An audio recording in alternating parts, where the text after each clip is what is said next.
All'epoca non capivo bene cosa significasse essere sfrattati. Mi sembrava soltanto che una famiglia fosse arrivata da lontano, portandosi dietro un sentimento diverso, un'ombra di tristezza negli occhi. Solo molti anni dopo avrei compreso che dietro quel trasloco forzato si nascondeva una ferita profonda che ancora oggi ricordo.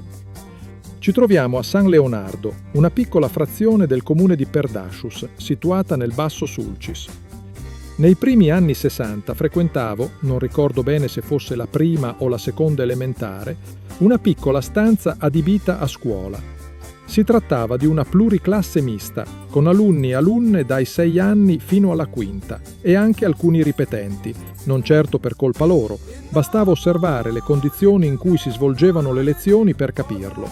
Il maestro doveva dividere il tempo di volta in volta tra le diverse classi.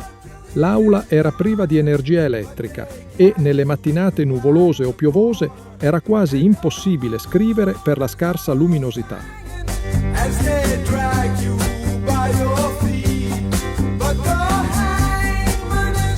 Fu proprio in quei giorni che conobbi la famiglia arrivata da Teulada, parte di un nucleo familiare più ampio.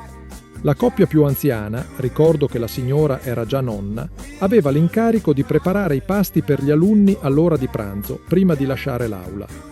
Cucinava quasi tutti i giorni maccheroni al sugo con un formaggio filante, talmente buoni che il solo profumo faceva venire l'acquolina in bocca. Avevano comprato una casa qui a San Leonardo, con piano terra e piano superiore. Insomma, come si dice da queste parti, una domu cum sorarium.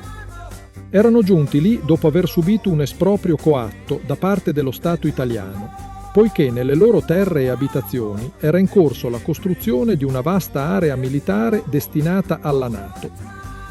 Ricordo ancora come se l'avessi davanti la nonna. Piangeva e le lacrime le rigavano il viso per quel torto subito e mal risarcito. Quelle erano le terre dove, da generazioni, avevano vissuto e lavorato i loro antenati, dove avevano allevato il bestiame e coltivato campi fertili che avrebbero potuto garantire una vita dignitosa anche ai discendenti. Ora invece tutto era stato destinato ad altre finalità. Raccontava di aerei militari che in quegli anni sorvolavano a bassa quota durante le operazioni addestrative, quasi a volerli intimidire, per dissuaderli dal resistere e accelerare l'abbandono delle loro terre. E così fu, con la solita formula di uno Stato forte con i deboli e debole con i forti. Anche gli alunni sono cresciuti, ma c'è sempre qualcuno tra loro che ricorda e racconta.